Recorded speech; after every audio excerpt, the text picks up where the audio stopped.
c'est tout. Bien. Je disais donc pour le signe, il suffit simplement de revenir à la définition générale du travail, intégrale de moins P ou moins P extérieur dV, et de remarquer la chose suivante. Si on a une compression, le terme en dV va être négatif, avec le signe moins qui se trouve au niveau de la définition, ça va nous donner globalement un travail qui est positif, et inversement, pour une détente, on a le travail qui sera négatif puisque le dV sera positif. Donc, en gros, il suffit de regarder si, lorsqu'on passe de l'état initial à l'état final, le volume il augmente, comme sur la schématisation que j'ai faite. À ce moment-là, on a une détente. Au passage, attention aux termes de vocabulaire, détente, compression. Donc, on n'allait pas parler de décompression ou de je ne sais pas trop quoi. Les termes thermodynamiques corrects sont détente lorsque le volume du système augmente ici et compression lorsque on fait le chemin dans l'autre sens, autrement dit que le volume diminue. Et donc ici, vous avez accès à la valeur absolue du travail par l'air sous la courbe et le signe nous est donné par le fait que le volume augmente ou diminue simplement. Bon. Et puis, un autre point, c'est si on a une transformation qui est cyclique, alors on peut reprendre la même démarche que précédemment. Lorsque on part d'un état initial ici, qu'on va suivre un chemin et qu'on va revenir d'un point de vue thermodynamique aux mêmes variables d'état, vous remarquez que le travail va être non nul. Donc ça, c'est quelque chose dont on va reparler dans les bilans énergétiques juste après. Mais attention, le travail, lui, va dépendre du chemin suivi. Et c'est pour ça que je vous dis depuis le début de ce chapitre-là qu'il faut vraiment faire attention aux notations ici, parce qu'au niveau de l'état initial et de l'état final, même si on a la même pression, le même volume, on conçoit bien que le travail ici ne va pas être le même lorsqu'on fait la transformation 1 et lorsqu'on fait la transformation 2, puisque le travail, on a dit, ça s'interprète géométriquement comme l'air sous la courbe. Donc là, vous remarquez que pour le chemin 1 et pour le chemin 2 ici, on ne va pas avoir la même aire. Et donc, le travail qui va mener de ce point jusqu'à ce point-là, en fin de compte, ça va être l'air qui va être à l'intérieur ici de notre cycle. Donc là, encore une fois, l'air nous donne que la valeur absolue du travail. Ensuite, pour avoir le signe, il faut regarder en fin de compte si on se déplace dans le sens horaire, comme je suis en train de le montrer, ou dans le sens anti-horaire, simplement parce que si je prends par exemple le sens horaire, on va avoir ici le travail relatif à la première partie de la transformation qui va être négatif vu que c'est une détente. Et pour la deuxième partie de la transformation, le travail va être positif vu que c'est une compression. Mais comme l'air sous la courbe va être plus grande pour le chemin 1 que pour le chemin 2 ici, au global, on va avoir un travail qui va être négatif. Et donc ça, c'est un résultat qu'il faut avoir en tête. Vous allez voir, ça va être particulièrement utile dans le tout dernier chapitre que l'on fera sur les machines thermodynamiques. Donc ici, on a un cycle moteur. Donc quand on aura une machine thermique et que l'on veut fabriquer un moteur, il faudra faire un cycle de transformation qui est décrit en fait dans le sens horaire ici. Si au contraire, le cycle est décrit dans le sens trigo, par un raisonnement analogue, le travail va être globalement positif. Et donc là, on parlera de cycle récepteur. Donc, même remarque, dans le tout dernier chapitre d'application que l'on fera, si on veut fabriquer par exemple un réfrigérateur ou une pompe à chaleur, il faudra faire un cycle de transformation qui, lui, sera décrit dans le sens trigo. Donc, ces petites conclusions ici, elles sont bien à retenir parce qu'on verra que c'est caractéristique d'une machine thermique donnée, puisque dans une machine thermique, d'une part, on a un caractère cyclique au niveau des transformations, et d'autre part, suivant que l'on veut réaliser, fabriquer un moteur ou un réfrigérateur, le cycle de transformation ne devra pas être décrit dans le même sens. Donc, cette petite remarque-là, elle est vraiment importante. Bien. Alors, on en arrive à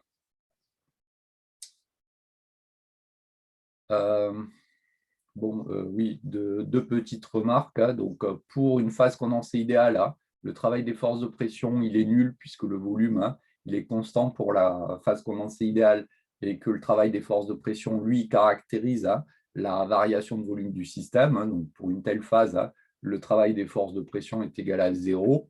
Et puis, bon, si on a une phase gazeuse, j'ai envie de dire, on ne peut pas dire grand-chose. Ça va dépendre vraiment du type de transformation auquel on a affaire.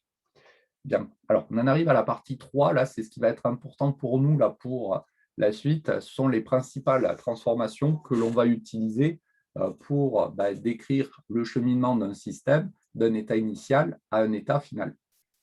Alors, il faut garder à l'esprit que ces transformations sont rien d'autre que des modèles.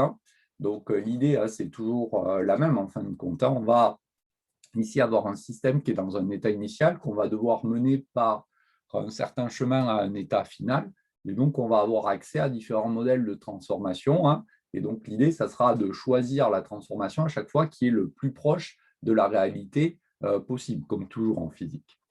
Donc là, les différents termes de vocabulaire sont à connaître. Donc, le premier, c'est transformation iso-corps. Donc, iso-corps, iso, ça veut dire même, corps, volume. Donc, c'est une transformation qui va se faire à volume égal constant. Donc, le volume du système va être constant ici au cours de la transformation iso-corps. Donc là, il va y avoir un terme qui va revenir dans tout un tas de transformations. C'est le préfixe ici iso. Donc iso, ça veut dire même. Mais attention, ça va plus loin que ça en fait. À partir du moment où on a même volume, iso-corps, ça veut dire que la transformation, en fait, elle va être suffisamment lente pour qu'à chaque instant de la transformation, on puisse définir donc, un volume, une température, une pression pour le système. Et donc, ce qualificatif de ISO, en fait, ça va impliquer pour nous le fait que la transformation soit infiniment lente. Donc ça, il faut le savoir. Donc, lorsqu'on a une transformation iso-corps, iso-bar, iso-terme, donc on aura un même volume, une même pression, une même température, mais ça va plus loin que ça. La transformation sera en plus infiniment lente, de telle manière à ce qu'on puisse définir une pression, une température, un volume pour notre système. Alors, si on prend un petit exemple pour illustrer donc, une transformation ici iso-corps, il suffit de prendre une bouteille, comme sur le schéma qui est ici. On enferme du gaz, par exemple, à l'intérieur, par l'intermédiaire du bouchon. Et si je prends un sèche-cheveux ici pour augmenter la température du gaz, la transformation de ce gaz sera iso-corps ici, simplement parce que le volume, on se rend bien compte, va être constant pour le gaz qui va occuper tout l'espace nécessaire. Donc le volume, lui, ne variera pas. Donc il y a un autre petit terme de vocabulaire qui est important, c'est le terme diathermie ici. Oui. Je n'étais pas très attentif. Vous avez dit qu'une transformation isocore, c'était forcément une transformation infiniment lente.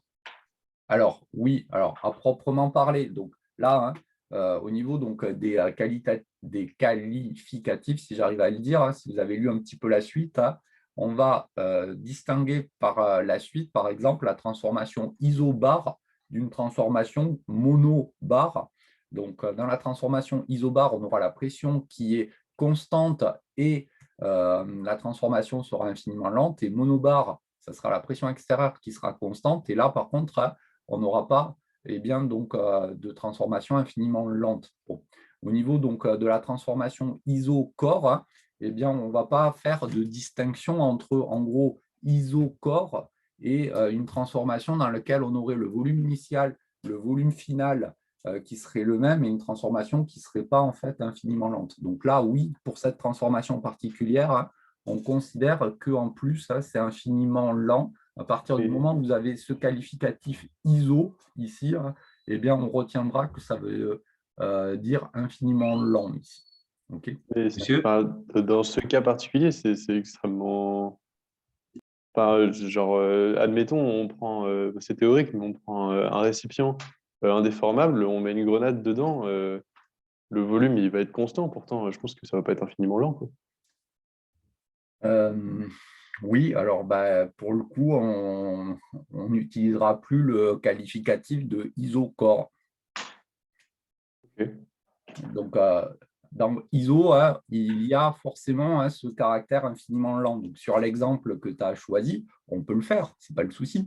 Mais à ce moment-là, la transformation isocore ne sera pas particulièrement bien adapté pour décrire ce qui se passe en fait. Ok, ok. Monsieur? Oui. Ça a un peu rien à voir, mais dans le programme de colle cette semaine, il y a il y a les chapitres qu'on est en train de faire actuellement. Et faut les compter ou pas Par exemple, ce qu'on est exactement en train de faire ici, c'est indiqué dans le programme de colle. Oui, mais je l'avais mis juste dans le cours, non, peut-être, de mémoire. Alors attendez, je suis en train de relire. Qu'est-ce que j'avais mis? Alors attendez, j'ai pas ouvert le bon.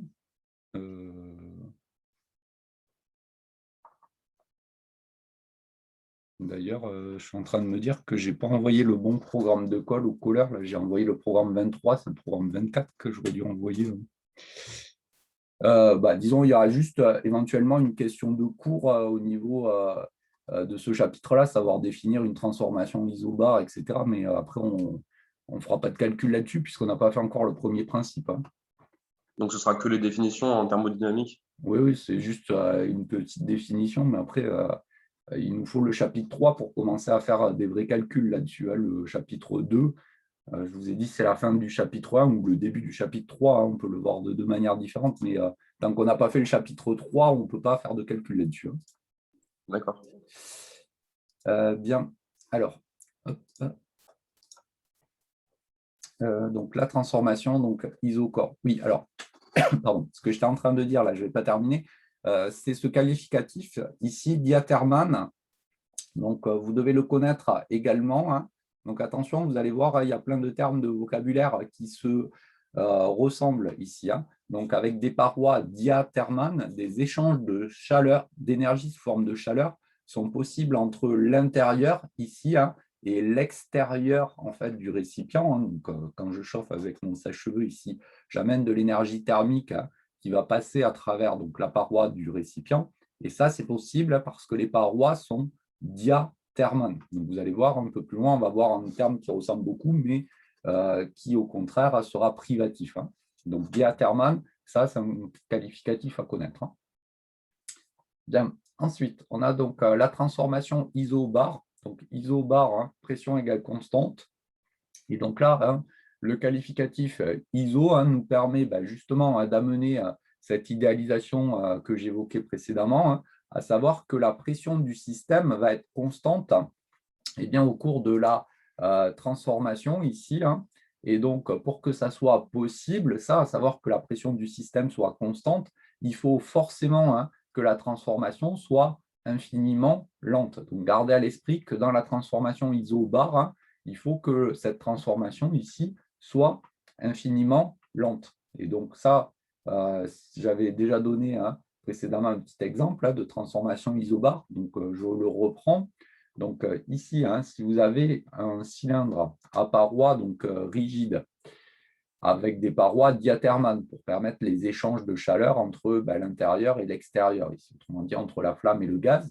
Et si vous avez un petit piston mobile ici, du côté droit ici de ce piston, vous avez de l'air qui va être caractérisé par la valeur de la pression atmosphérique ici. Bon, le gaz, lui, initialement, il va être dans un état initial pour lequel on va avoir la pression qui va être égale à la pression atmosphérique également. Alors pourquoi? Simplement parce que je vous rappelle que dans l'état initial, c'est un état initial d'équilibre thermodynamique, et donc on a en particulier l'équilibre mécanique qui est nécessaire à cet équilibre thermodynamique. Et donc ça veut dire que du point de vue du piston, donc on a la même force à droite et à gauche, sinon le piston il bougerait, on ne serait pas dans un état d'équilibre thermodynamique.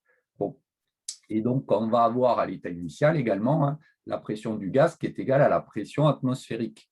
Si on prend un tout petit briquet ici et qu'on va chauffer donc très lentement le gaz, donc on laisse le temps au gaz de voir ses paramètres thermodynamiques, ses variables d'état, s'uniformiser. Et donc, comme on va passer de l'état initial à un état final par une succession justement d'états d'équilibre thermodynamique intermédiaire, du point de vue du piston, on aura pour chacun de ces états un équilibre mécanique. Donc, de part et d'autre du piston, on aura la même pression. Et donc, à chaque instant de la transformation, ici, la pression ici du gaz sera égale à la pression atmosphérique. Et donc ça, c'est typiquement une transformation ici que l'on va qualifier de d'isobar, puisque justement, on aura la pression du système qui est constante à chaque instant ici de la transformation. Et monsieur, Oui. comme on n'a qu'une source de chaleur, la pression atmosphérique, elle vaut toujours la même là, partout? Alors, ici, oui, on conçoit bien que si on met une petite flamme ici juste sous la paroi horizontale ici de notre système, le fait de chauffer le récipient, on ne va pas modifier de manière significative la pression de l'air qui se trouverait par exemple dans la salle dans laquelle on fait l'expérience. Donc, l'idée, c'est toujours la même. On va utiliser un modèle de transformation qui va nous permettre de faire des calculs et qui est le plus proche possible de la réalité. Alors, là où je suis d'accord avec toi, c'est que si on regarde juste à ce niveau-là, juste au-dessus de la flamme, localement, oui, peut-être que la pression en fait de l'air qu'il y a tout autour ici, dans cette petite zone-là, elle vaudra peut-être plus tout à fait la pression atmosphérique. Mais je vous dis, il suffit de mettre ici le briquet très proche en fait, de la paroi, de ne pas regarder tout à fait ce qui se passe à ce niveau-là. Et à ce moment-là, on pourra raisonnablement dire que la pression en fait, de l'air, et c'est surtout à ce niveau-là d'ailleurs que c'est important, qu'elle reste bien égale à la pression atmosphérique. On utilise des modèles qui permettent de refléter au mieux la réalité, mais ce ne sont que des modèles. Monsieur, Oui. et du coup, à un instant T, on considère que le gaz, par exemple, juste au-dessus de la flamme dans le récipient, là, il a les mêmes propriétés physiques que le gaz qui est en haut du récipient. Enfin, la montée en température, elle est uniforme. Alors, oui, donc là, ça, c'est bien ça. Le point fondamental, c'est celui que soulève votre camarade, à savoir donc, le gaz qui est ici, eh bien, il est caractérisé donc, par ces variables d'état, donc pression, température et volume. Bon, le volume, lui, c'est un peu particulier parce que c'est une grandeur qui est extensive et on conçoit bien que le volume, il suffit de regarder le volume qui est disponible. Pour la pression et la température, donc là, ce sont deux grandeurs qui sont intensives, qui peuvent être définies je vous rappelle, on a dit dans le chapitre numéro 1, aussi bien donc au niveau microscopique qu'au niveau macroscopique. Et donc, ces grandeurs intensives, ce sont des grandeurs qui sont moyennées, je vous rappelle, pour notre système, simplement parce que si vous prenez la température, par exemple, la température, c'est la température cinétique qui est caractéristique de l'agitation thermique, de l'énergie cinétique au niveau microscopique de l'ensemble des molécules de gaz. Et donc, on ne définit pas une température, par exemple, sur la partie basse et sur la partie haute. Donc, la pression, la température, ce sont des grandeurs moyennées donc à l'échelle du système. Et donc, c'est la raison pour laquelle ce critère de transformation infiniment lente, ici, il est particulièrement important parce qu'il faut que la transformation elle évolue suffisamment lentement pour que cette homogénéisation ici des deux variables d'état intensives ici puisse être possible. Et donc, oui, la température, ça sera la même en bas qu'en haut, et de même pour la pression dans ce modèle ici de la transformation infiniment lente. Donc là, encore une fois, gardez à l'esprit, ce n'est qu'un modèle. Donc, après, si on a besoin d'un modèle différent qui est plus proche de la réalité pour telle ou telle raison, on l'utilise. Mais là, dans ce cas spécifique, oui, effectivement, P et T sont uniformes au niveau du gaz. Et ça, c'est super important. Ce point-là, il faut vraiment que vous y réfléchissiez, que ça soit bien clair dans votre tête. Donc, la pression, la température sont bien définies de manière unique et uniforme pour le gaz ici. Alors, un petit peu dans le même ordre d'idée. Monsieur, Oui. mais un gaz qui a une capacité thermique qui sera quand même assez, disons, forte, ben, la transformation ne sera pas forcément infiniment lente, parce que du coup, l'énergie va augmenter assez rapidement et la pression aussi, non?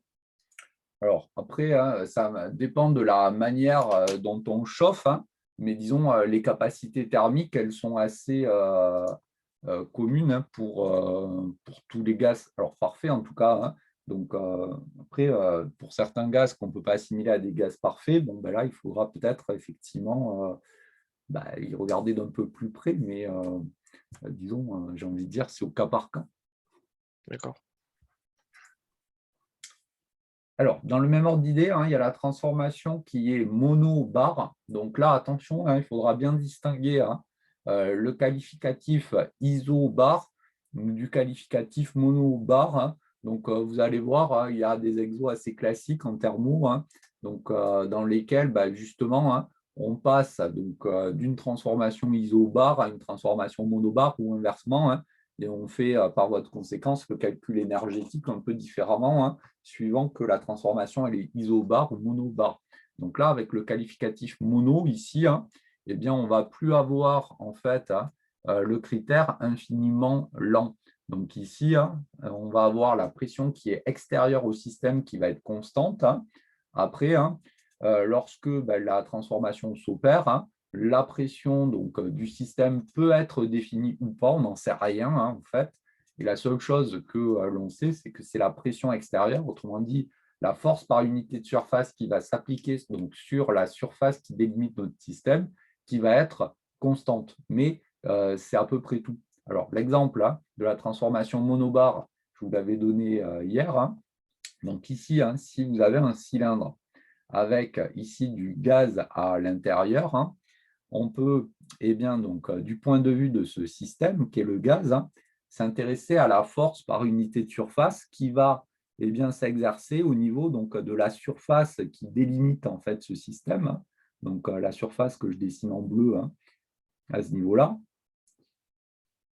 Donc ici, au niveau de cette surface, sur la partie verticale et sur la partie horizontale qui est ici, rien de spécial puisque le cylindre va être à paroi rigide. Mais si vous vous intéressez à la partie qui est au-dessus, là, on va avoir un piston ici qui est susceptible de se déplacer. Et donc là, on est typiquement dans le cas d'une transformation mono-bar, simplement parce que si on s'intéresse à la force par unité de surface ici, qui va s'exercer sur la partie haute ici, cette force par unité de surface qu'on appelle la pression extérieure, c'est rien d'autre que la pression atmosphérique, simplement parce que l'air qui se trouve au-dessus en fait, de notre piston va appuyer sur le piston. Mais si on tient compte en plus de la masse du piston, le poids du piston va contribuer également à exercer une action sur cette surface qui est ici. Donc, au global, la pression extérieure, autrement dit la force par unité de surface qui s'applique à ce niveau-là, ça sera la somme de la pression atmosphérique plus mg sur S. Et donc là, d'un point de vue pratique, on aura une transformation qui est monobar. La pression extérieure au système sera constante ici lorsqu'on chauffe, par exemple, notre dispositif ici.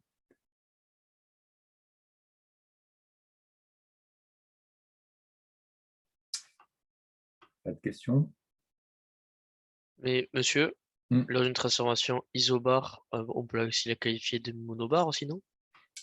Alors, disons, oui, effectivement. Donc, le qualificatif isobar, il est plus fort que le qualificatif monobar. Dans la transformation isobar, on a forcément effectivement la pression extérieure à notre système qui sera constante, puisque à chaque instant de la transformation, on a équilibre au niveau de la surface de notre système entre l'intérieur et l'extérieur pour avoir l'équilibre mécanique. Donc oui, on pourrait qualifier la transformation isobar de monobar également, mais le qualificatif iso, il est plus fort en fait. Ah, d'accord. Alors, on a ensuite la transformation qui est isotherme. Donc là, encore une fois, on a le qualificatif iso qui va amener ce critère de transformation infiniment lente dans notre modèle. Donc, on va avoir la température du système qui va être constante au cours de la transformation du système. Et donc, ici, dans cette transformation qui est infiniment lente, on va avoir justement cette température du système qui va rester constante. Et donc là, je vous avais dit un petit peu plus haut dans le chapitre, c'est qu'il y a une première erreur fatale en thermo, c'est au niveau des notations pour les termes de transfert thermique, de travail, qui, si vous ne les respectez pas, vous coûteront pas mal de points si vous commettez l'erreur. Bon, là, il y a la deuxième erreur fatale, c'est celle qui apparaît donc, ici en haut de page 14. Donc ça, il faut que ça soit aussi bien clair dans votre tête, parce que si vous faites cette erreur, là aussi, pareil, d'un coup, vous perdez 4-5 points sur la note finale. Donc, au cours d'une transformation isotherme, eh bien, le terme de transfert thermique ici va être non nul. Donc là, il ne faut pas confondre la température d'une part, donc, qui va s'exprimer en degrés Celsius, en Kelvin, et puis le terme de transfert thermique qui, lui, est une énergie et va s'exprimer en joules. Donc, au cours d'une transformation isotherme, il y a de l'énergie thermique qui va être échangée entre le système et le milieu extérieur. Donc, en gros, ce qu'il ne faut pas confondre, c'est la transformation isotherme dont je suis en train de parler, de la transformation adiabatique qui intervient un petit peu plus loin dans le cours. Donc, je reviendrai sur cette remarque un petit peu plus loin. Alors, tout à l'heure, j'ai introduit donc, le terme diatherme ou diathermane sur les exemples.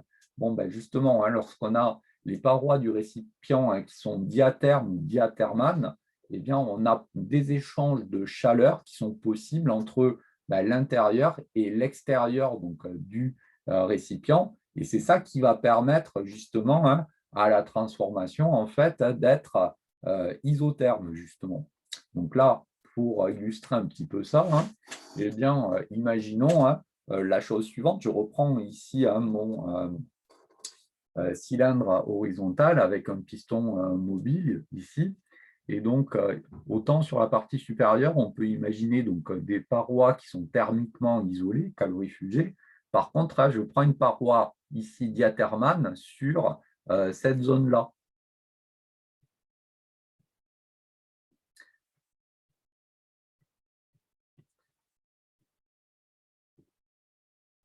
Bon, si les parois, si cette paroi-là, elle est diatherme, eh bien, on va pouvoir avoir des échanges d'énergie sous forme de chaleur entre notre système, le gaz et le milieu extérieur.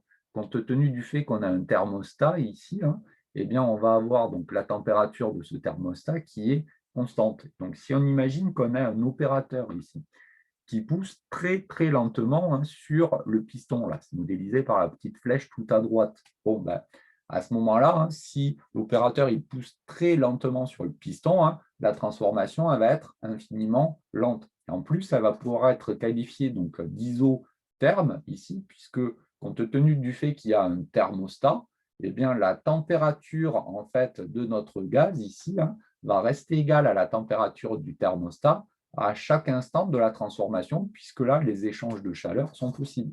Gardez à l'esprit que pour parler d'équilibre thermodynamique, eh bien, il faut qu'on ait l'équilibre mécanique. Donc, en gros, c'est ce qu'on évoquait dans les transformations isobars, mais on a également un équilibre thermique. Et donc là, en l'occurrence, vu que la température elle est constante et imposée par le thermostat sur la partie de gauche, pour notre gaz, on aura, du fait de cette succession d'équilibres thermodynamiques qui mènent de l'état initial à l'état final, la température qui sera également constante pour notre gaz. C'est typiquement une transformation qui est qualifiée ici d'isotherme.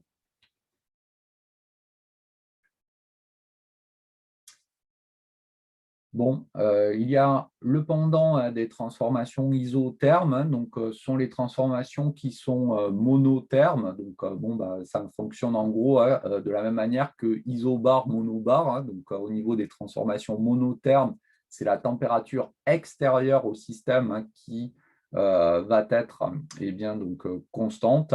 Bon, je passe rapidement sur ce qualificatif parce que c'est plutôt en thermochimie qu'on rencontre ce type de transformation. Donc, en thermophysique, nous, cette année, on ne va pas en avoir besoin. Donc, il faut savoir que ça existe. Ça, vous en parlerez plus en thermochimie en deuxième année. Et monsieur, oui. Pourquoi les transformations mono rajoutent uniforme avant conforme? Alors, simplement parce que ici, donc, au niveau de notre dispositif qui est ici, là, on va avoir un thermostat et donc la température de ce thermostat ici, hein. Donc, je peux l'appeler TC. Cette température TC, elle va être constante ici. Okay, dans le cas de la transformation isotherme, pour monotherme, ça fonctionne de la même manière. Alors, pourquoi je dis ça? Simplement parce que si on imagine le dispositif suivant, donc là, on a le cylindre avec le gaz à l'intérieur, et je prends véritablement un thermostat, autrement dit un très grand système dont la température va être constante, bon, ben là, il n'y a pas de souci. Par contre, il existe une autre façon de voir les choses. Donc, c'est en travaillant avec des sources de chaleur. Alors là, par contre, c'est pareil, hein, ça ne rentre pas dans le cadre en fait, de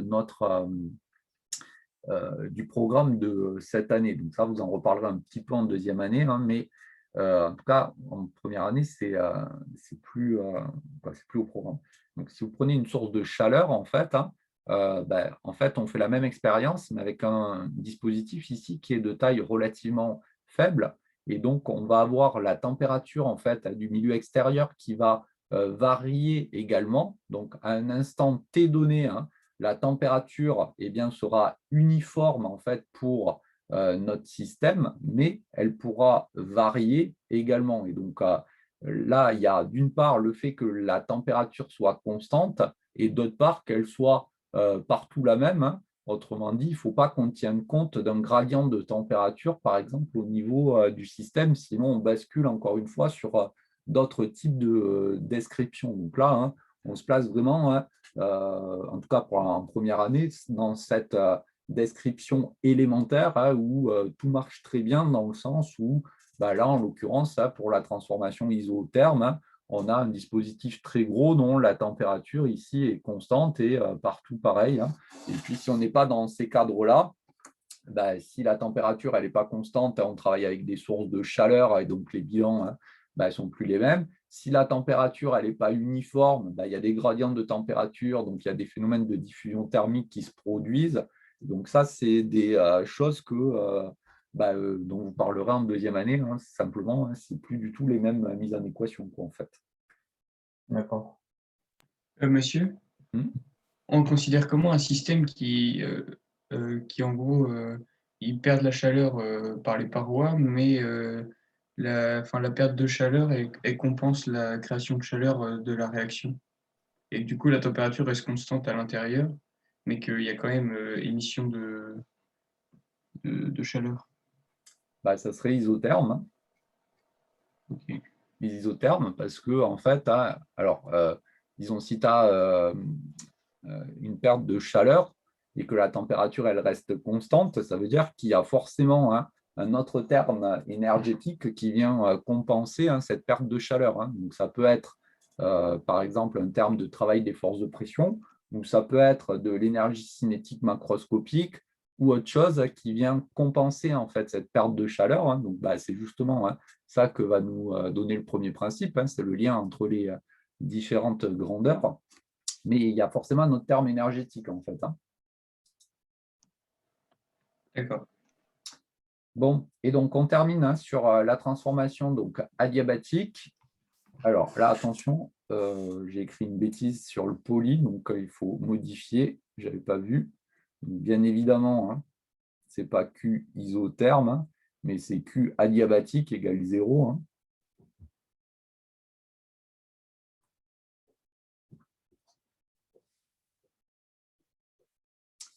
Et donc, au cours de cette transformation adiabatique, hein, le terme de transfert thermique est nul. Hein. Par contre, vous allez le voir lorsque donc, on va mettre en équation hein, dans ce qui suit. Hein,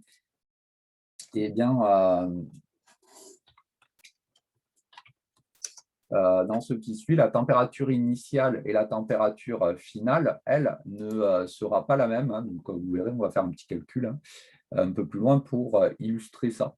Et donc là, hein, pour avoir des transformations donc, adiabatiques, hein, donc, les parois du récipient hein, elles doivent être calorifugées ou athermes ou athermales. Donc là, attention, hein, les termes ils ressemblent beaucoup à ce qu'on avait dit précédemment. Hein. Précédemment, on avait le terme diathermane. Donc, dia, ça permet les échanges de chaleur, les échanges thermiques. Athermane, le A ici, il est privatif. Hein, Et donc, dans ce cas-là, par contre, il n'y a pas d'échange de chaleur entre le milieu extérieur et puis le système auquel on s'intéresse. Et donc là, dans ce dispositif-là où on a une transformation adiabatique, on a le terme de transfert thermique qui est nul et la température qui varie. Donc ça, je vous ai dit tout à l'heure, confondre isotherme et adiabatique, c'est vraiment l'erreur fatale en thermo. Donc attention, soit la transformation elle est isotherme, on a la température qui est constante pour le système, mais il y a des échanges thermiques, ou au contraire, elle est adiabatique, et à ce moment-là, on n'a pas de terme de transfert thermique, mais la température varie. On ne peut pas avoir à la fois Q égale 0 et T égale constante. Donc isotherme, adiabatique, ce sont deux choses qui sont vraiment différentes l'une de l'autre. Bien, donc voici en gros pour ces différents qualificatifs. Alors, est-ce qu'il y a des questions là avant qu'on passe au premier principe? Non? Eh bien, donc on enchaîne sur le premier principe.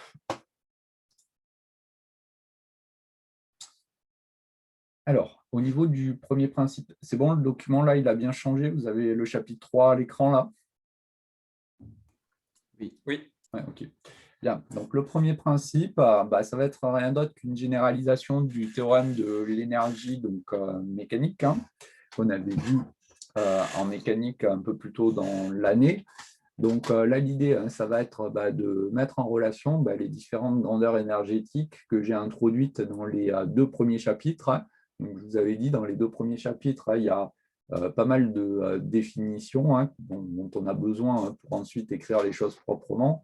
Donc, le cours de thermo, j'ai envie de dire, il commence véritablement dans ce chapitre 3. Et vous allez voir qu'en fin de compte, ce n'est pas si compliqué que ça. Donc, la partie de départ, là, elle est un petit peu contraignante, chapitre 1, chapitre 2, parce qu'il y a beaucoup de définitions, mais vous allez voir qu'une fois qu'on va avoir défini l'énergie totale et écrit le premier principe, il n'y a rien d'autre au niveau de ce chapitre-là, donc ça pourrait se limiter à une ou deux lignes, ce chapitre. Après, il y a tout un tas d'exemples pour illustrer l'utilisation de ce premier principe, mais une fois qu'on a tout défini dans les chapitres d'introduction, ça va être particulièrement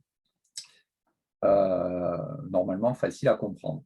Alors, si je m'intéresse pour commencer à l'énergie totale de notre système, on va en fait s'intéresser simultanément en thermodynamique à l'aspect macroscopique et à l'aspect microscopique.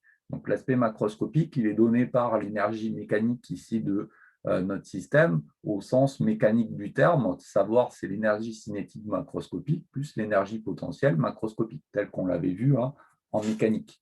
Et puis ensuite, pour avoir l'aspect microscopique, thermodynamique, on va rajouter le terme d'énergie interne qui, lui, correspond à l'énergie mécanique, mais microscopique. Et donc, l'énergie totale de mon système qui va permettre de tenir compte à la fois de l'aspect macroscopique et de l'aspect microscopique, eh bien, c'est cette énergie totale qui va permettre de généraliser, en fin de compte, le théorème de l'énergie mécanique. Alors, voici comment on s'y prend pour généraliser le théorème de l'énergie mécanique, que je vous ai rappelé ici. Variation d'énergie mécanique égale travail des forces non conservatives. Lorsqu'on écrit ça, bien évidemment, on ne tient pas compte en mécanique du fait que le volume du système change ou que la température du système change. Et donc, dans le bilan, on va rajouter l'aspect microscopique qui, justement, permet de tenir compte de ces variations de température et ou de volume. Donc là, au niveau du membre de gauche, ici, du théorème, je vais rajouter tout l'aspect microscopique. Et donc, on va passer de la variation d'énergie mécanique macroscopique à la variation d'énergie mécanique totale, ce que j'ai appelé l'énergie totale. Il va me rester ici le terme de travail des forces, ici non conservatives. Et dans le bilan, je vais rajouter les deux termes supplémentaires dont je ne tenais pas compte en mécanique, à savoir le fait que de l'énergie sous forme de chaleur peut être échangée entre le système et le milieu extérieur, c'est le Q, le terme de transfert thermique.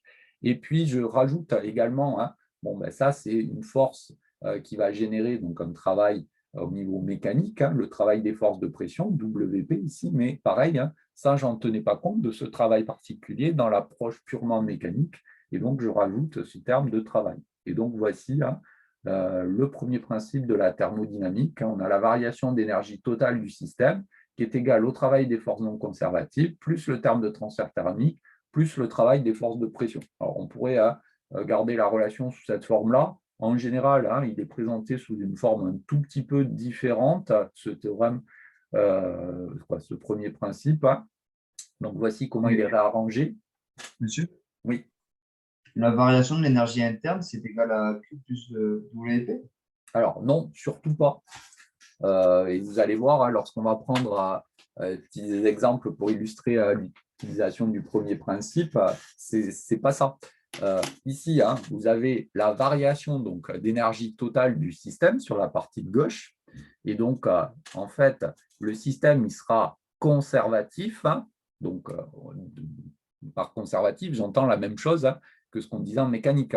L'énergie totale du système sera constante, autrement dit, le terme de variation d'énergie totale ici sera nul s'il n'y a pas de force non conservative, s'il n'y a pas de terme de transfert thermique et s'il n'y a pas de travail des forces de pression. D'accord? Donc, delta E total égale 0, système conservatif, si les trois termes de droite sont nuls. Par contre, s'il y a des forces non conservatives et ou un terme de transfert thermique et ou un terme de travail des forces de pression, à ce moment-là, l'énergie totale du système va varier et suivant le dispositif auquel on s'intéresse, on peut avoir variation de l'énergie mécanique et ou de l'énergie interne. Et l'erreur fréquente, c'est effectivement de penser que Q plus WP, ça va faire varier l'énergie interne. Et ça, c'est lié en fait à ce qu'on va appeler la formulation ici usuelle du premier principe en page 3. Sous certaines conditions, on a delta U égale Q plus WP, je vais y revenir juste après. Et souvent, vous oubliez les conditions d'application pour qu'on puisse écrire cela. Donc, si on est dans la formulation usuelle, on a effectivement Q plus WP qui vont ne faire varier que l'énergie interne du système, mais dans le cas général, ça ne sera pas vrai. Et vous verrez, on va prendre un petit exemple pour illustrer ça. Alors, il ne va pas arriver tout de suite parce qu'on va prendre d'abord quelques exemples un petit peu plus simples. Mais c'est cette expérience ici là, que j'ai appelée expérience de Joule-Mayer visitée par Bob Garner, où on verra justement comment, avec une utilisation générale du premier principe, on peut faire de la conversion d'énergie entre guillemets microscopique en énergie macroscopique ou inversement, mais de manière générale, surtout pas Q plus le travail des forces de pression, ça ne fait pas varier que l'énergie interne. Donc, c'est les termes de droite ici, les trois, qui vont faire varier l'énergie totale. Et après, suivant le dispositif, ça peut faire varier l'énergie interne et ou l'énergie mécanique.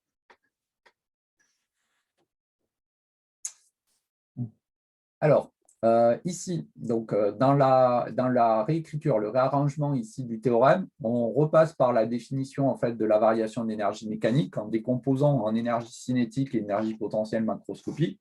L'intérêt ici, c'est de se débarrasser de ce terme de variation d'énergie potentielle macroscopique, puisqu'à partir du moment donc, où on a des forces conservatives, on avait dit on peut associer à ces forces conservatives une énergie potentielle, de telle manière à ce que la variation d'énergie potentielle, ça soit l'opposé, en fait, ici, du travail des forces conservatives. L'intérêt de faire ça, ça va être de regrouper les forces macroscopiques conservatives et non conservatives dans un terme unique.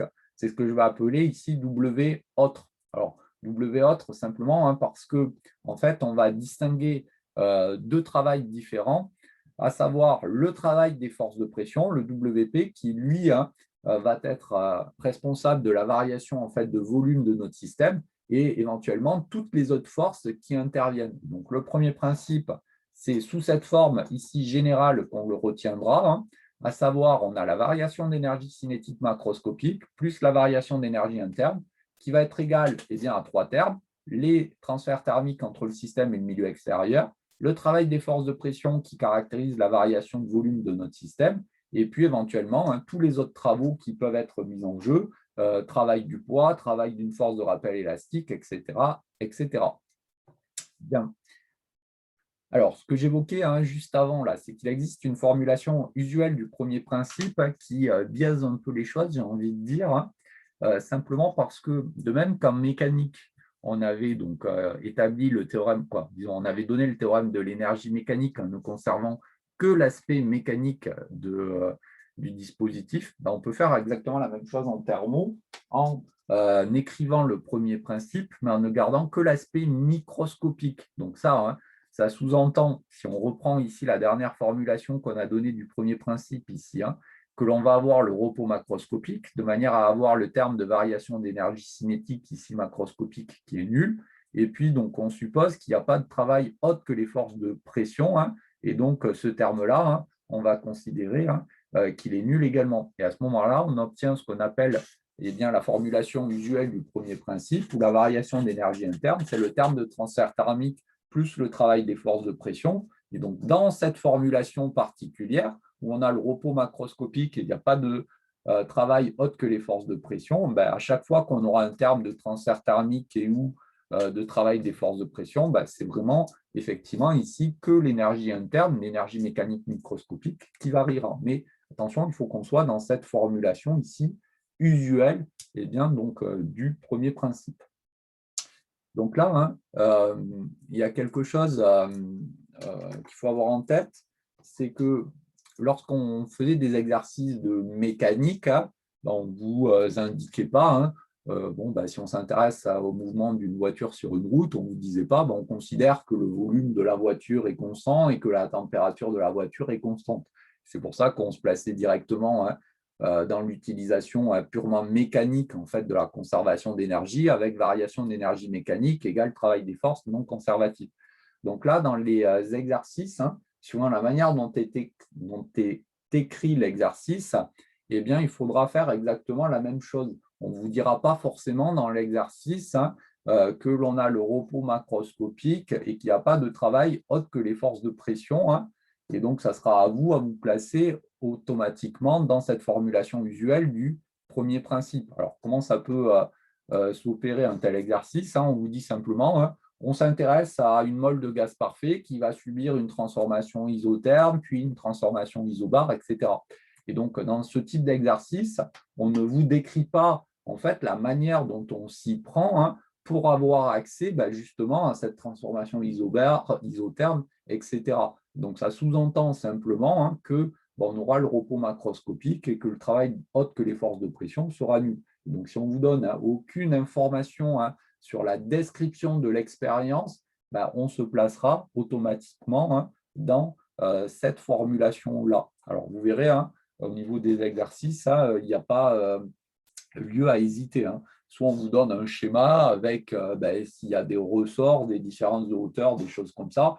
Bon, là, tout de suite, il faut bien utiliser une formulation générale du premier principe. Mais si on ne vous donne aucune information, aucune description sur le dispositif, ce sera à vous automatiquement à supposer le repos macroscopique et le travail autre que les forces de pression nul.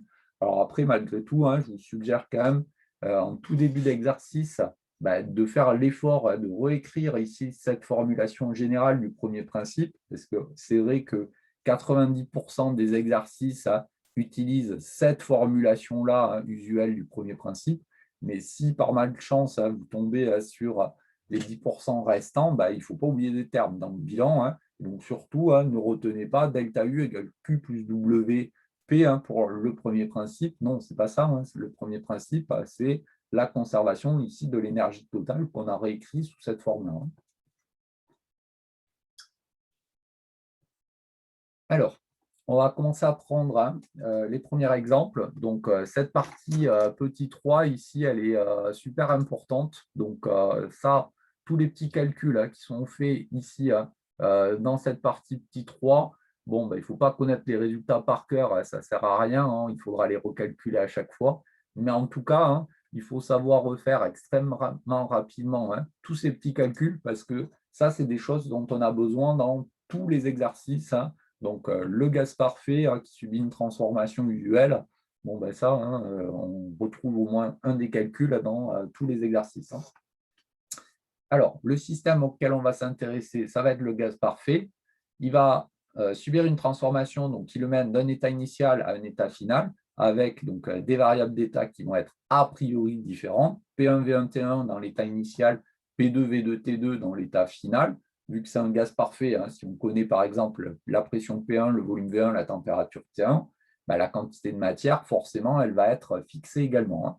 Bon, et donc là, on va conserver que l'aspect thermodynamique en supposant le repos macroscopique et le travail autre que les forces de pression nul. Alors, on va passer en revue les différentes transformations, hein, modèles qu'on a introduits dans la partie précédente. Et donc, vous allez voir que bah, c'est vraiment toujours le même type de calcul que l'on fait, hein. Donc déjà, première transformation, la transformation isochore. Donc, du point de vue de l'état initial et de l'état final que j'ai évoqué précédemment, hein, bon, ben, on va donc avoir V1 égale V2. Donc, déjà, le volume, lui, il est connu. Ensuite, dans le bilan énergétique, on calcule la variation d'énergie interne. Donc, à partir du moment où c'est un gaz parfait, quelle que soit la nature de la transformation qui est mise en jeu, hein, d'après la première loi de Joule, eh bien, la variation d'énergie interne, c'est CV delta T. Et je vous rappelle que CV, hein, bon, ben ça, c'est propre à un gaz parfait donné, hein. Donc, vous aurez une valeur numérique qui vous permet donc, de calculer CV, hein, donc le delta U, par voie de conséquence, vous le connaissez.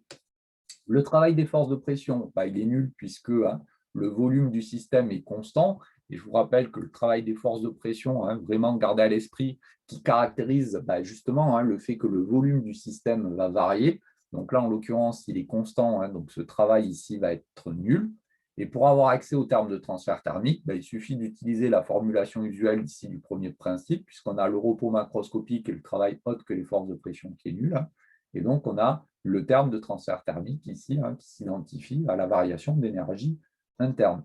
Gardez également à l'esprit qu'il n'y a pas de formule générale qui nous permette d'avoir accès au terme de transfert thermique. Et donc, si vous voulez avoir accès au terme de transfert thermique, le seul moyen de faire, c'est d'évaluer la variation d'énergie interne, d'évaluer le travail des forces de pression et par différence, d'avoir accès au terme de transfert thermique. Et vous allez voir que pour toutes les transformations qui vont suivre, on va opérer de la même manière, à savoir faire la différence entre la variation d'énergie interne et ce travail ici des forces de pression.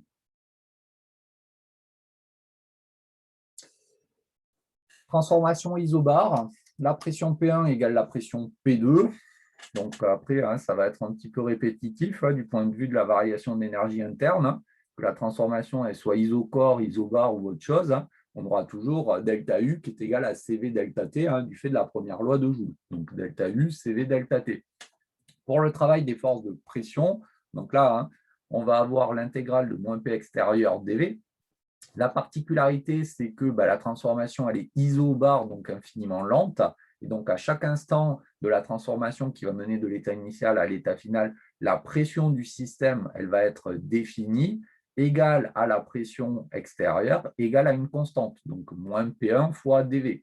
Donc, une fois qu'on a écrit ça, bah, le travail des forces de pression, lui, hein, aucune difficulté pour le calculer, hein. Le P1 ici, il est constant, on peut le sortir de l'intégrale, et on a donc moins P1, V2, moins V1, et donc on connaît le travail des forces de pression. Connaissant le travail des forces de pression, on peut en déduire le terme de transfert thermique en utilisant encore une fois le premier principe. Donc là, c'est vraiment toujours la même démarche. Delta U nous est donné par la première loi de Joule. Le travail des forces de pression, on le calcule en revenant à la définition de l'intégrale. Et par différence entre les deux termes énergétiques, on a accès au terme de transfert thermique.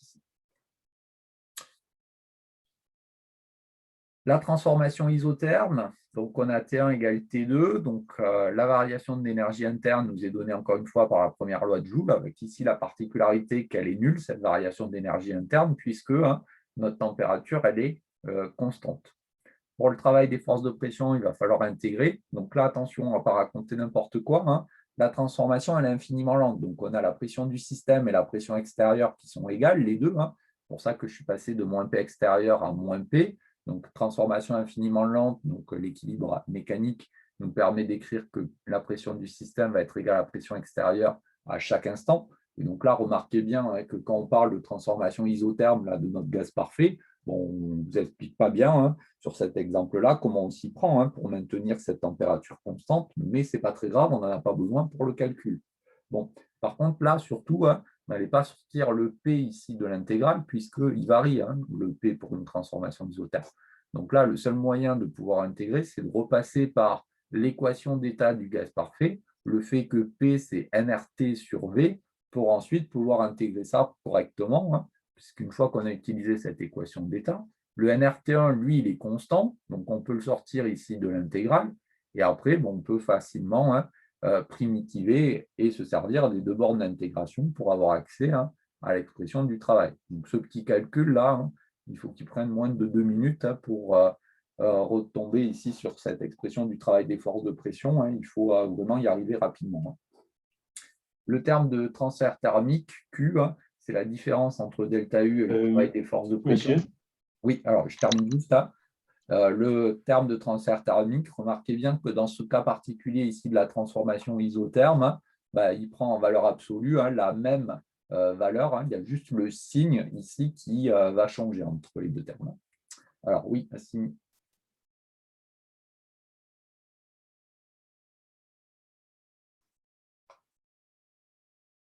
Bon, question.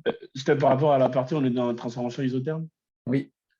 Et ici, même si elle n'était pas isotherme, puisqu'on fait une intégrale par rapport au volume, est-ce que la variation de la température, elle aurait causé quelque chose ou pas?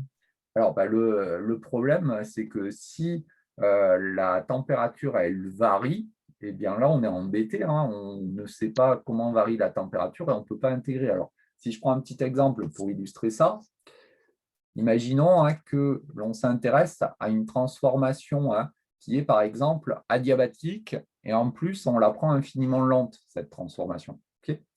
Donc ici, hein, j'ai le travail des forces de pression qui est égal à intégrale de moins P extérieur fois dV. Donc la transformation infiniment lente, ça fait du moins PdV. On peut utiliser encore une fois l'équation d'état du gaz parfait, donc nRT sur V fois dV.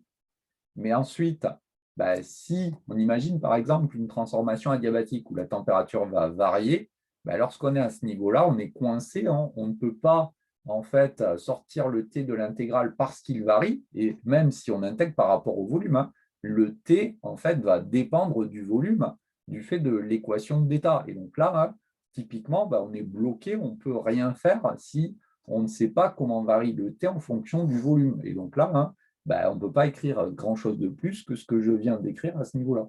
Et donc, on ne peut pas poursuivre le calcul. Ok, merci beaucoup. Alors, la transformation adiabatique, justement. Donc, transformation adiabatique, le terme de transfert thermique, il est nul. La variation d'énergie interne nous est toujours donnée, hein, par la première loi de Joule. Et le travail des forces de pression, hein, nous est donné cette fois-ci par le premier principe. Donc là, hein, remarquez bien, hein, que pour avoir accès au travail, dans ce cas particulier de la transformation adiabatique, hein, je n'ai surtout pas utilisé, hein, le calcul de l'intégrale, mais j'ai utilisé, hein, le premier principe. Et donc, la raison, hein, c'est celle que j'évoquais juste avant, hein. Si on a une transformation qui est adiabatique, on va avoir à la fois la pression, la température et le volume du système qui vont varier. Donc, cette formulation-là, déjà, on n'est pas sûr de pouvoir l'écrire, hein, parce que on ne sait pas si la transformation elle est infiniment lente. Et même si la transformation était infiniment lente pour nous permettre de passer de P extérieur à P, hein, ça ne nous avancerait à pas grand-chose, hein, simplement parce que le T, le V varient, hein, et donc là, on ne pourrait pas calculer l'intégrale. Donc, pour la transformation adiabatique, hein, surtout, n'allez pas vous lancer dans un calcul d'intégrale pour le travail des forces de pression, hein, parce que on ne sait pas comment varient, hein, T et V. Hein, donc, le seul moyen d'avoir accès au travail des forces de pression, c'est d'utiliser le premier principe, parce qu'on sait justement que le terme de transfert thermique, lui, il est nul par contre. Alors, il y a un dernier type de transformation adiabatique pour le gaz parfait, hein, qu'on va rencontrer assez fréquemment dans les transformations. C'est les transformations adiabatiques infiniment lentes du gaz parfait. On peut également avoir une transformation adiabatique et réversible. Donc ça, on en parlera dans le chapitre qui suit. Donc les relations qu'on va donner restent valables. Alors, je vous ai dit en thermo, hein, ça se limite à une équation, donc une inconnue. Hein. Il n'y a pas d'équadif, etc. Alors, je vous avais dit également, en fait, hein, il y a un exercice où on peut retomber sur donc, une équation différentielle. Vous allez voir, je l'ai mis dans le TD. Il existe sous des formes diverses et variées cet exercice. Je vous en reparlerai au moment donc, du TD. Mais c'est justement quand on a une transformation adiabatique et infiniment lente du fait de l'existence de relations supplémentaires qui vont nous permettre, donc, si on s'intéresse à une approche assez mécanique du dispositif, de retomber sur une équation. Vous verrez dans le TD ce que j'entends par là. Bon, si je regarde un peu dans le détail, ce qui change par rapport à la partie précédente. Donc, dans la partie précédente, on avait une transformation adiabatique qui nous avait permis d'écrire Q égale 0. Bon, la variation d'énergie interne, elle nous est donnée par la loi de Joule, et le travail des forces de pression par le premier principe. Bon, bien évidemment, ces relations-là, elles restent valables, puisque la transformation adiabatique est infiniment lente, ça reste une transformation adiabatique. Bon. Par contre, si on a cette caractéristique supplémentaire, à savoir infiniment lente, on va avoir des relations supplémentaires entre les variables d'état. C'est ce qu'on appelle les lois de Laplace. Alors, les lois de Laplace, il faut les connaître. La démonstration, en fait, ici, elle n'est pas au programme. Donc, je l'ai indiqué ici, elle est hors programme. Alors, je vous l'ai mis malgré tout, la démonstration, pour que vous rendiez compte que, en fait, ces lois de Laplace, c'est rien d'autre qu'une réécriture en fait, du premier principe de la thermodynamique. Donc là, si on les regarde un petit peu, ces lois de Laplace, vous remarquez qu'elles mettent en jeu les variables d'état de notre système. Et en exposant ici, vous avez un terme, c'est gamma. Donc gamma, c'est le rapport de la capacité calorifique thermique, donc à pression constante, sur celle à volume constant. Donc ça, ce CP-là, on n'en a pas encore parlé. J'ai besoin d'avoir accès à une nouvelle grandeur énergétique, l'enthalpie, pour le définir. Bon, gardez à l'esprit que le gamma, en fait, c'est une caractéristique d'un gaz parfait donné. Vous verrez, c'est une valeur numérique. Et donc, dans les exercices, on vous donnera la valeur numérique du gamma pour pouvoir justement utiliser les lois de Laplace si la transformation elle est adiabatique et infiniment lente. Alors, si on regarde rapidement comment on s'y prend pour démontrer les lois de Laplace, même si la démonstration n'est pas au programme, en fait, il faut raisonner sur une transformation donc, élémentaire du gaz parfait et écrire le premier principe sous forme usuelle pour cette transformation élémentaire. Donc là, on a un DU qui est égal à un delta Q plus un delta du travail des forces de pression. Donc, le delta Q, lui, va être nul ici, puisque la transformation, elle est adiabatique. Donc, ce terme-là, il est nul. Il reste simplement à évaluer le DU et le delta WP. Le DU, c'est un CV dt. Donc là, il suffit simplement de prendre une petite variation de température pour exprimer le DU. Et le travail des forces de pression, je reviens à la définition en fait, générale, moins P extérieur dV. Mais comme la transformation elle est infiniment lente, on a cette succession d'états d'équilibre thermodynamique successifs. Et donc, on va avoir ici la pression du système qui va être égale à la pression extérieure. Bon, il reste simplement à intégrer la relation que je viens d'écrire ici pour retomber sur les lois de Laplace. Pour intégrer ça proprement, donc, je remplace ici P par nRT sur V, ce qui me permet ensuite de séparer les variables en mettant tout ce qui dépend de la température à gauche et tout ce qui dépend du volume à droite. Et après, simplement, on intègre entre l'état initial et l'état final. Et donc, on tombe sur la formulation qui est ici. Vous allez voir, le CV, on va démontrer un petit peu plus loin que c'est NR sur gamma moins 1. Et donc, en simplifiant, en regroupant les Ln, on retombe ici sur la formulation de la loi de Laplace. Okay, donc, l'idée, simplement, on écrit le premier principe et on intègre ce premier principe pour la transformation élémentaire entre l'état initial et l'état final. Donc, gardez à l'esprit que même si la démonstration elle est hors programme, c'est que ce qui se cache derrière les lois de Laplace, c'est rien d'autre qu'une réécriture, en fin de compte, du premier principe. Alors, si je reviens un tout petit instant sur ces lois de Laplace, il en existe trois, simplement parce que les lois de Laplace, ça relie deux variables d'état de notre gaz parfait entre elles, et que des variables d'état, on a dit il y en a trois, pression, volume, température, pour le gaz parfait en particulier. Et donc, suivant le couple de variables que l'on veut utiliser, on peut travailler en variable température-volume ou pression-volume, ou, alors oui, ça j'ai oublié de le modifier, je l'avais mis sur la vidéo, donc attention, il y a une erreur sur la dernière équation ici, donc ici, modifié là, donc c'est P2, 1 moins gamma fois T2, exposant gamma, qui est égal à P1, 1 moins gamma, T1 exposant gamma. Donc là, attention, hein, c'est un T, ce n'est pas un V. Hein. Donc ici, ne cherchez pas à retenir les trois relations, vous allez vous mélanger au niveau des exposants. Remarquez bien qu'il y en a partout des exposants, on a vite fait de se mélanger entre gamma, gamma moins 1, 1 moins gamma. Donc retenez une seule formulation de ces lois de Laplace. Donc en général, la formulation que l'on retient, c'est celle-ci, c'est la plus simple. Donc PV gamma égale constante.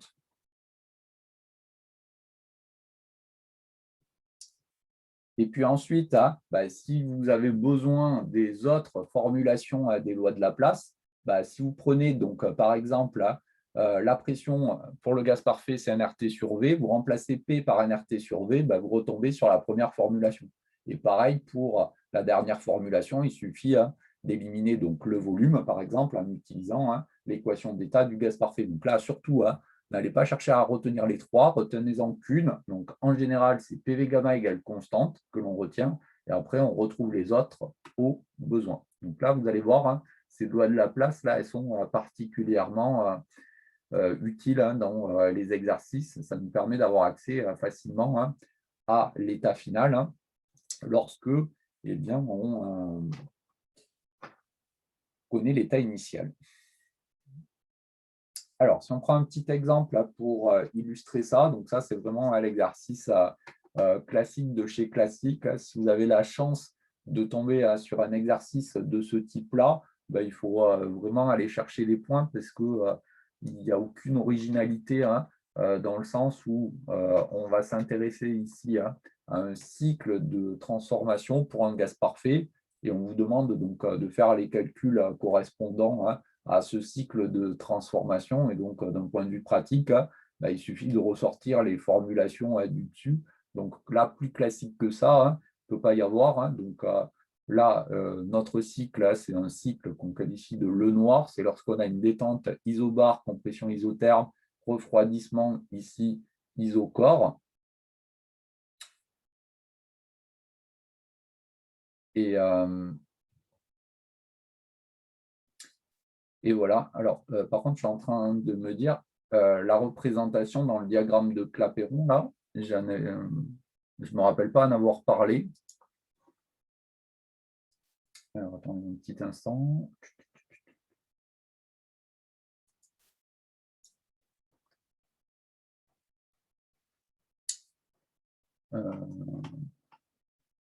Pourquoi je n'ai pas parlé ?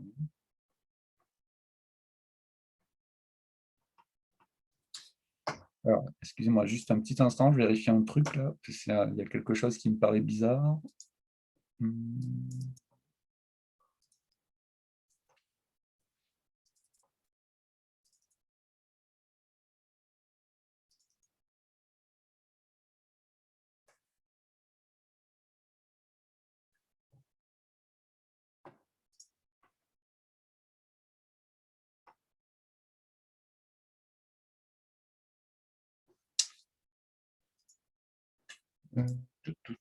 Pourquoi je n'en ai pas parlé de la représentation? J'en ai pas parlé, là, je rêve pas du diagramme de Mais, monsieur, On a fait vite fait avec les cycles et tout, là, tout à l'heure.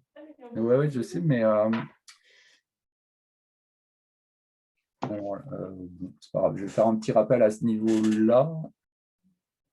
Je sais pas. monsieur, Oui. vous venez de me perdre là, monsieur. Pardon? Vous venez de me perdre actuellement.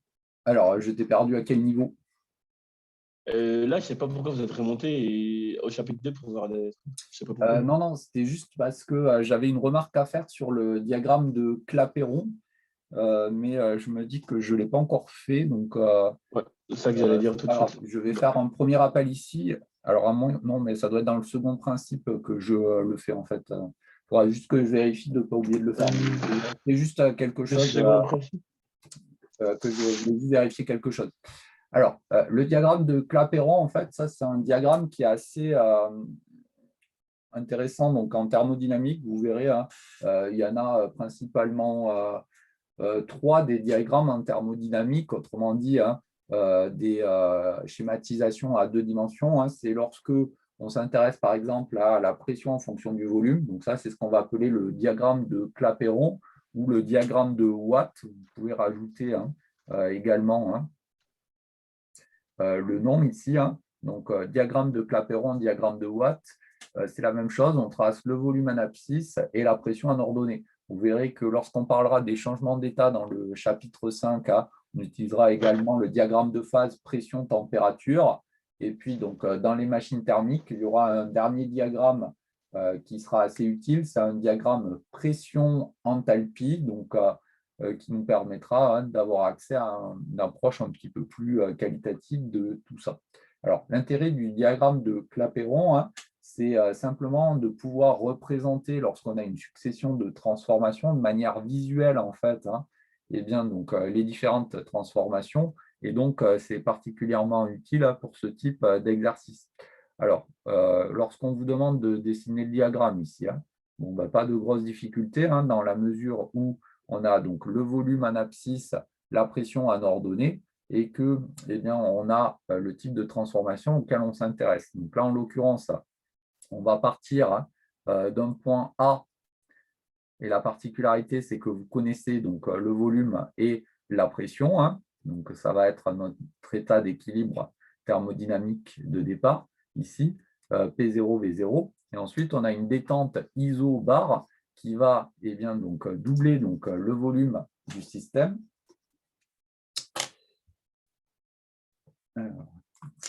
J'ai ma souris qui déconne.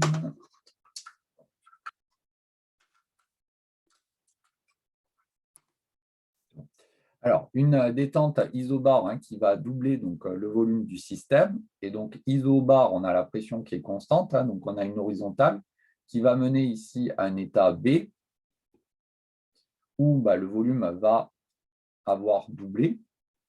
Donc, 2V0 ici. Et puis ensuite, vous avez une compression isotherme. Alors, pour la compression isotherme, hein, il ne faut pas dessiner n'importe quoi. Donc, pour la compression isotherme, on a la pression ici qui est égale à nRT sur V pour le gaz parfait.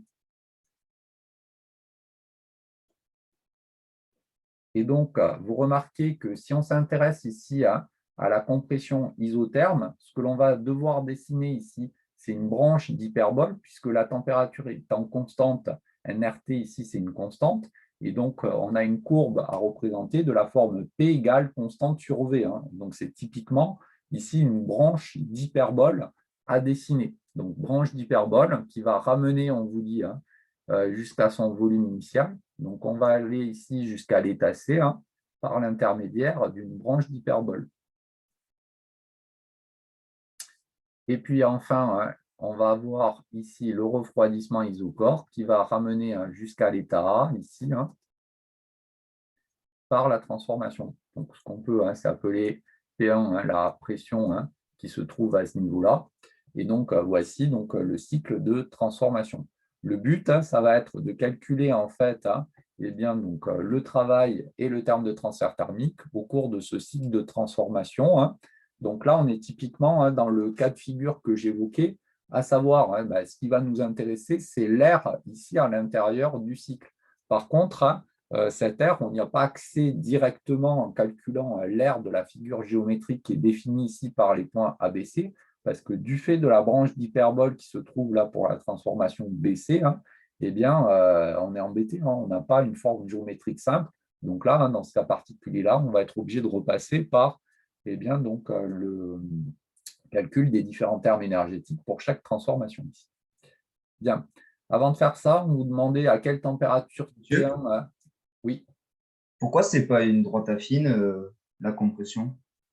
Alors, simplement parce que si c'était une droite affine, hein, on devrait avoir P qui est égal à A fois V plus B. Ou le B éventuellement nul, peu importe, mais en tout cas, hein, on devrait avoir proportionnalité entre P et V. Or, nous, on a proportionnalité entre P et 1 sur V. Donc, c'est forcément une branche d'hyperbole. C'est du 1 sur X. D'accord. Dieu, Oui. moi, j'ai pas trop compris là, parce que de la part, est-ce qu'on a fait juste avant? Pourquoi on a dit que quand la transformation était infiniment lente, on avait P extérieur qui est égal à P1 et le rapport avec ça, enfin, j'ai pas trop compris là. Alors, j'ai pas dit ça. La seule chose, c'est qu'ici, on a une succession de 3 transformations, isobar, isotherme, isocore. Ces 3 transformations sont infiniment lentes et on va décrire le cycle de transformation qui est ici. Donc, le fait que ça soit infiniment lent, on le voit sur le graphique, simplement parce que vous remarquez qu'à chaque instant de la transformation, eh bien, donc on a une valeur de pression, de volume et donc de température qui sont parfaitement définies pour le système. Si ce n'était pas infiniment lent, on ne pourrait pas dessiner une droite ici pour aller, par exemple, de CA ou de A à B. Et la seule chose que j'ai dit, c'est qu'on remarquait que le point le plus haut sur le diagramme du point de vue de la pression, ça allait être le point C, puisque on va avoir ici une pression P1 et ensuite on va avoir le refroidissement isocore qui va faire diminuer la pression. C'est la seule chose que j'ai dit. Oui, mais c'est moi, ce que je n'ai pas compris, c'était quand on avait parlé de travail des forces de pression lors de la transformation isobar et isotherme, on avait dit que la relation avec pression extérieure, enfin les intégrales, avec une pression extérieure, on pouvait la ramener à une pression voie dV. Enfin, ça, j'ai pas trop compris. Alors, vous allez voir, on va refaire le calcul ici. Donc, laisse-moi refaire le calcul et puis je reviendrai sur ta question. À ce moment-là, c'est la question 4. Ok. Ok, merci. Alors, on vous demande d'abord, dans la question 2, à quelle température s'effectue donc la compression ici isotherme. Donc, la température T1, c'est celle qu'on retrouve le long de la transformation ici BC, puisqu'on va avoir la température qui va être constante tout au long de la transformation. Donc, ici, au niveau du point B, si j'applique eh bien, l'équation d'état du gaz parfait, eh bien, donc, en B, on a P0 fois 2V0 qui est égal à NRT0, pardon, NRTB. Et la température TB, c'est justement ma température T1 ici. Donc, ma température TB, c'est T1. Et c'est donc 2P0V0 sur NR. Donc là, on peut facilement faire l'application numérique. On trouve 674 Kelvin. Et simplement, en A, on avait ici P0V0 égale NRTA. Donc, vous remarquez que la température en A, on va en avoir besoin juste après, c'est rien d'autre que T1 sur 2. Autrement dit, 337 Kelvin.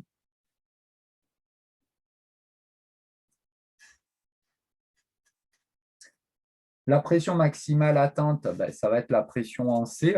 Donc, pour avoir la pression en C, eh bien, on va encore une fois utiliser PV égale NRT. Donc, on va avoir la pression en C fois V0, le volume en C, qui va être égal à NR, la température en C. Et donc, on a la pression en C, qui est égale à la pression P1, qui va être égale à NR T1 sur V0, puisque on a la température en C qui est égale à T1. Et donc, on va trouver ici 4 bars pour la pression P1 maximale atteinte au cours du cycle. Donc, attention, j'ai exprimé ici la valeur numérique en bar parce que c'est plus pratique. Mais gardez à l'esprit que les températures sont en Kelvin, les volumes en mètres cubes et les pressions en pascal dans les applications numériques ici. Bien, alors, d'un point de vue énergétique maintenant, on va calculer travail et transfert thermique pour chacune des transformations. Et donc là, ça permet de revenir sur ce que suggérait votre camarade, là, Axel. Donc ici, déjà, si on s'intéresse à la transformation AB, donc la transformation AB, c'est une transformation isobar ici.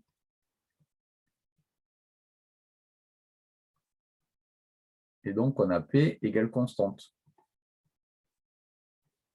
Donc ça, c'est important pour avoir accès aux différents termes énergétiques. Donc, si je commence par mon bilan, donc on commence toujours, on a dit, par la variation d'énergie interne.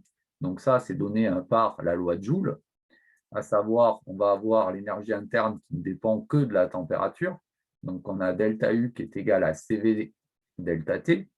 Et donc ici, ça nous permet d'avoir accès bien, à cette variation d'énergie interne, simplement parce que le CV, on vous donne dans l'énoncé. La température en B et la température en A, on les a calculées juste avant. Et donc, ça nous donne ici un terme de variation d'énergie interne de 4212,5 joules. Le terme de travail des forces de pression. Donc, c'est là, je pense, que c'est là-dessus que portait la question d'Axel. Donc, par définition, c'est l'intégrale de moins P extérieur dV. Bon, ici, on vous dit que le gaz il subit une transformation isobar, mais on ne vous explique pas de quelle manière on s'y prend pour la transformation isobar. Bon, ça, ce n'est pas très, très grave parce qu'on sait qu'à partir du moment où la transformation est isobar, ça signifie que la transformation va être infiniment lente. Donc, on peut écrire ici moins P dV. Donc, le passage ici de moins P extérieur dV à moins P dV, c'est parce que notre transformation ici, elle est infiniment lente. Et donc là, en l'occurrence, on va devoir intégrer entre le volume initial et le volume final, donc VA et VB. Et la pression qui est constante, c'est égal donc à la pression P0 ici, d'après le diagramme de Clapeyron qu'on a fait juste avant. Et donc, le travail des forces de pression ici, c'est rien d'autre que moins P0, VB moins VA. Et donc, c'est à ce niveau-là qu'on utilise le fait que la pression, elle est infiniment lente. Donc, on trouve moins 1400 joules ici. Alors, est-ce que c'est Monsieur, ça la question? Oui. et je vois pas pourquoi la justification, elle est finalement lente marche, parce que en soi, si la pression extérieure et la pression à l'intérieur, elle est différente, C'est pas ben, possible. C'est pas possible, ça. mais si on a un système qui est totalement isolé à l'intérieur, Alors, là, et c'est ce que j'évoquais, c'est que on vous dit, la transformation, elle est isobar. On ne vous explique pas le système, on ne vous dit pas dans quoi est enfermé le gaz, on ne vous dit pas la manière dont on s'y prend pour effectuer donc, ce cycle de transformation. Donc ça, on s'y intéressera plus dans le tout dernier chapitre, où on s'intéressera justement aux machines thermiques, et on prendra quelques exemples de machines courantes, le moteur à explosion, le moteur diesel, par exemple, et puis les réfrigérateurs, pour expliquer dans la pratique comment on s'y prend pour faire subir un cycle de transformation dans lequel on aura cette transformation isobar, isotherme, etc. Bon. Là, la seule chose qu'on vous dit, c'est que la transformation est isobar.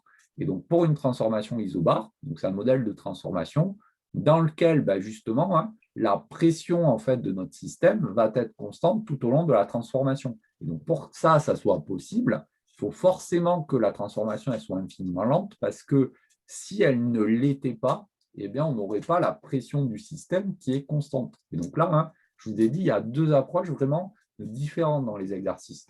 Soit on vous décrit donc, le dispositif et après, on va regarder comment ça marche. Donc, typiquement, si vous avez regardé un petit peu le TD, alors, hop, attendez, juste une seconde, je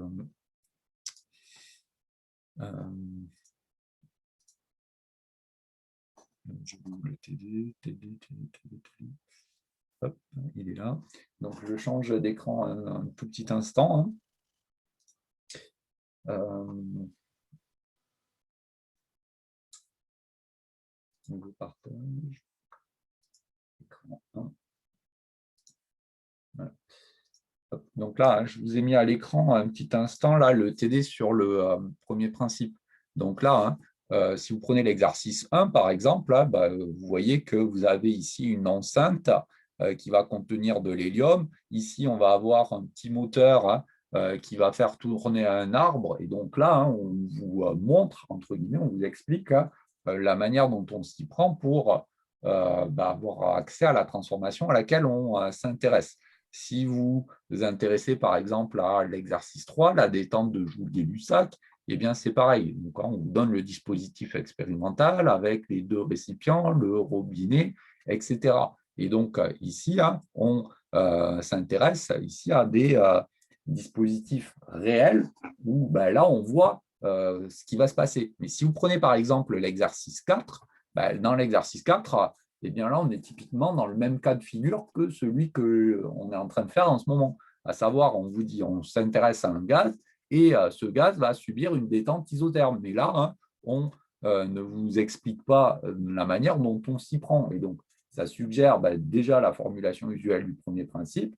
Et après, on s'en tient au qualificatif de les transformations qui sont mises en jeu. Le fait que ça soit isotherme, ça veut dire que forcément, la transformation elle doit être infiniment lente pour avoir cet équilibre thermodynamique interne entre l'état initial et l'état final, dans lequel on va avoir la température du système qui est constante tout au long de la transformation. Après, la manière dont on s'y prend, ça ne vous est pas décrit, vous ne pouvez pas le deviner. Et là, c'est exactement la même chose sur ce cycle-là de Le Noir. On a ici une transformation qui est isobar pour la transformation AB, mais on ne sait pas comment on s'y prend. Mais en tout cas, on a forcément la transformation qui est infiniment lente, de manière à ce qu'on ait la pression du système qui soit définie et constante à chaque instant. Et donc ça, du fait de l'équilibre thermodynamique, équilibre mécanique, équilibre thermique, on a forcément P du système égale P extérieur. C'est la définition de la transformation isobar. Ok. Donc là, vraiment, j'insiste, mais il y a 2 approches très différentes dans les exercices. Soit on vous décrit le système et donc on voit comment ça se passe. Et donc là, c'est à vous à choisir le type de transformation qui va être mise en jeu. Et vous verrez que les exercices du type cycle de Le Noir, c'est vachement plus sympa qu'un exercice avec un dispositif réel. Parce que là, on vous dit c'est une transformation isobar, isotherme, etc. Donc j'ai envie de dire, il suffit d'appliquer de manière bête et méchante les formules. Quand donc, on s'intéresse à un dispositif réel, il y a des fois, c'est à vous d'aller piocher donc, dans le bon type de transformation pour traduire ce qui se passe. Et il faut bien réfléchir à ce qui va se passer pour avoir la bonne transformation, parce que des fois, ce n'est pas aussi clair que ça, le type de transformation modèle à utiliser. Là, vous allez voir, maintenant qu'on a commencé le premier principe, là, vous pourrez commencer à vraiment faire le TD correspondant.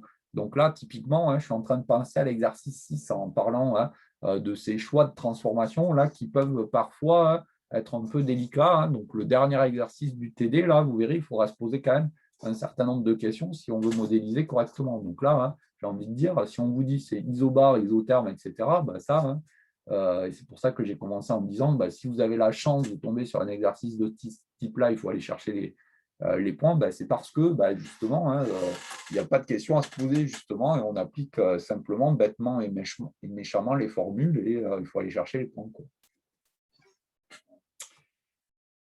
Bon, alors, si je reviens… Monsieur, Oui, quand je fais l'application numérique, je trouve moins de 2800. pour Pour le travail travail des forces de des forces de pression. pression. Oui. Alors, Parce que c'est embêtant. ce P0, c'est 2 fois 10 puissance 5. Ah oui, j'ai pris un bar dans l'application numérique. J'ai pris un bar dans l'application numérique. Il y a un facteur 2 d'écart. Ah ouais, effectivement. Donc ça, hop, c'est pas bon. Bonne remarque.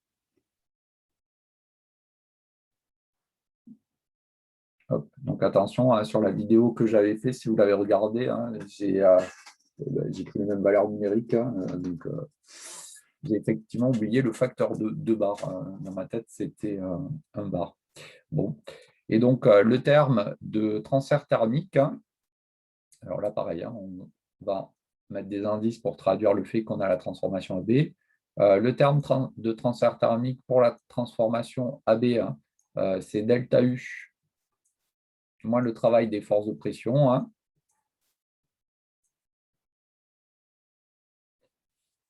Et donc ici, il suffit de faire donc, la différence entre les 2 termes. Pour le coup, il y a cette valeur là qui est fausse aussi.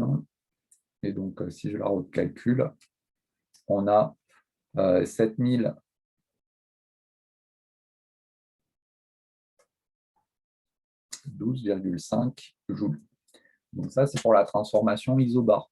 Ensuite, la transformation qui mène de B à C, elle est isotherme.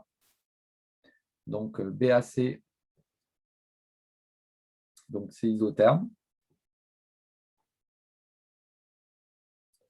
Donc, transformation isotherme, eh bien, on va avoir la température du système qui est constante. Donc là, encore une fois, même remarque que précédemment, on n'explique pas comment on s'y prend pour avoir cette transformation isotherme, mais vu qu'elle est isotherme, elle est forcément infiniment lente pour permettre l'équilibre thermodynamique, en particulier l'équilibre thermique entre l'intérieur et l'extérieur du système. C'est pour ça qu'on a la température du système qui est constante. Bon. Pour cette transformation isotherme, on a delta U qui va être nul, puisque donc, de B à C, on a la température qui ne varie pas. Donc, la température en C égale à la température en B, donc T1. Donc, ici, du fait de la première loi de Joule, ici, la variation d'énergie interne est nulle. Le travail des forces de pression, lui, s'obtient par le calcul de l'intégrale. Donc, le calcul de l'intégrale, c'est l'intégrale de moins P extérieur dV. Et comme, on a la pression extérieure qui est égale à la pression du système, la transformation est infiniment lente, on va pouvoir utiliser l'équation d'état pour conclure. Autrement dit, nRT1 dV sur V. Et donc, ce travail des forces de pression, ça va être nRT1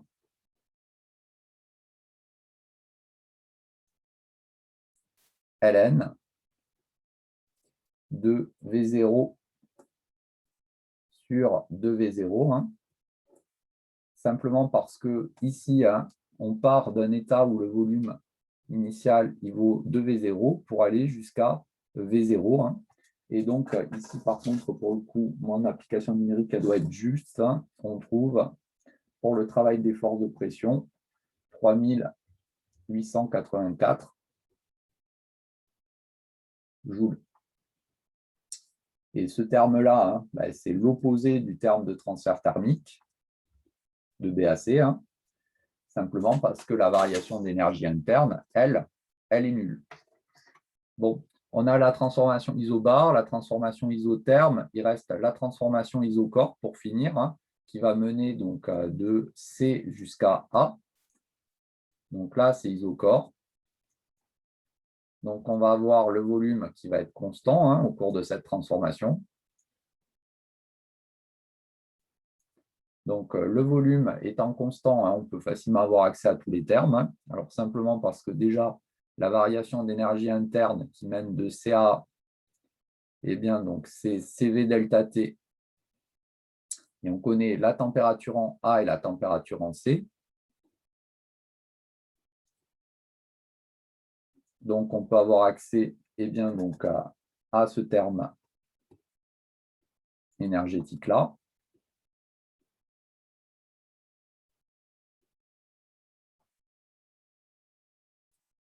Le travail des forces de pression, lui, va être nul.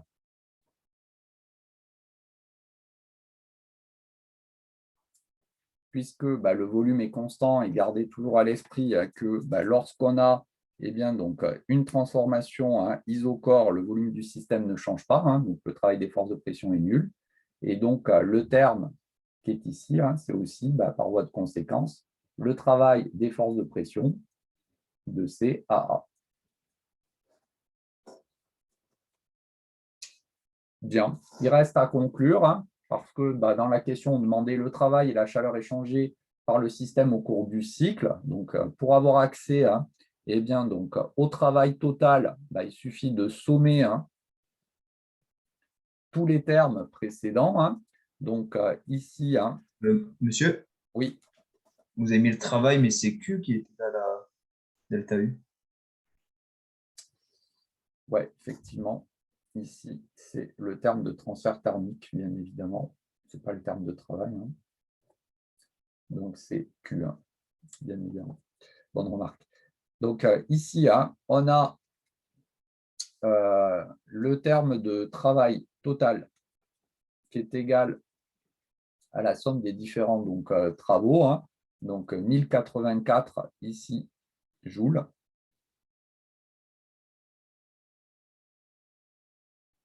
Et le terme de transfert thermique total, pareil, hein, si on fait la somme, moins 1084 joules. Donc là, attention, il y a un point qui est super important, hein, c'est au niveau des applications numériques, hein, bon, ben, on peut avoir des arrondis à faire. Hein, donc surtout, ce qu'il ne faudrait pas écrire ici, hein, c'est que le terme de travail, hein, c'est 1084 joules, et le terme de transfert thermique, c'est moins 1083 joules du fait d'arrondis éventuels que l'on a fait. Alors pourquoi? Simplement parce que physiquement, hein, on passe complètement à côté, hein, de ce qui se passe si on ne met pas en valeur absolue ici la même valeur. Simplement parce que je vous rappelle que si on s'intéresse au delta U total, la delta U total, c'est un cycle de transformation qui va mener en fait du point A jusqu'au point A. Et comme en A, forcément, on a la même température à l'état initial et à l'état final du cycle, vu qu'on se retrouve au même endroit du diagramme, eh bien, donc, on a ici hein, ce terme de variation d'énergie interne qui va être nul. Et donc, à partir du moment hein, où pour le cycle de transformation, hein, on a delta U qui est nul, on a forcément la somme des deux termes qui est ici, hein, qui doit être égale à 0 également. Et donc là, surtout, hein, numériquement parlant, ça c'est vachement important, hein, il faut que vous écriviez bien hein, la même valeur numérique à ce niveau-là et à ce niveau-là, au signe près. Hein. Bien. Des questions là-dessus? Alors, il y a quelques exemples donc, supplémentaires à la suite. Hein. Donc, le premier exemple, là, eh bien, ça revient en fin de compte sur l'expérience de Joule-Mayer, où on va donc utiliser hein, la formulation, là, justement, hein, générale du premier principe, hein, pour montrer qu'il y a bien équivalence entre eh bien, donc, énergie avec un aspect macroscopique et l'énergie avec un aspect microscopique, à savoir l'énergie interne. Alors, vu qu'il reste que à peine un peu plus de 5 minutes, hein, je ne vais pas me lancer ici dans la résolution hein, parce que je ne vais pas avoir le temps d'aller jusqu'au bout. Donc, pour vendredi, donc on continuera ce cours hein, vendredi matin. Donc là, je vous conseille hein, d'essayer vraiment hein, de faire cet exercice 4 petits A ici, et également donc, le suivant là sur la calorimétrie. Hein, ce sont deux exercices classiques. Hein, donc, les corrigés donc, sont sur la vidéo. Hein, donc, bon, je les corrigerai vendredi, hein, mais essayez de les faire. Hein, donc, ces deux exercices assez classiques. Et puis, on corrigera également hein, quelques exercices donc, du TD. Alors, on n'aura pas le temps hein, de tous les corriger, les exercices du TD. Hein. Donc, ici, vendredi, on corrigera au niveau donc, du TD. Et donc, je vous conseille d'essayer de le faire.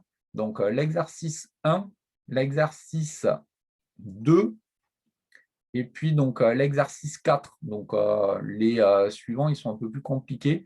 Mais en tout cas, on corrigera donc vendredi exercice 1, 2 et 4 du TD. Donc, pareil, essayez de les faire, les exercices. Donc, ils sont relativement proches du cours, hein, j'ai envie de dire, avec une utilisation assez élémentaire des formules. Donc, l'exercice 2 en particulier, c'est un exercice de calorimétrie. Hein. Donc, avant de faire l'exercice 2, il faudra par contre bien faire ce petit exercice, hein, puisque c'est lui qui pose les bases en fait, de la calorimétrie. Hein. Donc, commencez par cet exercice-là avant de faire l'exercice 2 du TD. Hein. Bien, donc ça, c'est vendredi. Hein. On termine donc le cours de thermo là, et on commence donc la correction du TD avec les exercices 1, 2 et 4. Donc, demain, hein, On parlera donc des bases de données, donc en informatique. Bon, c'est un chapitre un peu à part, pas de grosses difficultés hein, sur ce chapitre-là. Bon, on attaquera ça demain et puis on le terminera après les vacances. Donc, je ne sais pas si vous avez des questions pour terminer. Non? Monsieur, Oui. moi, ce qui me fatigue, c'est pour choisir le système qu'on doit étudier par rapport aux 2 premiers chapitres qu'on a fait. J'ai l'impression que les 2 premiers chapitres qu'on a fait, c'est juste pour les définitions. On n'utilise presque plus les thèmes qu'on faisait là-bas. Alors, disons, quand j'ai commencé donc, le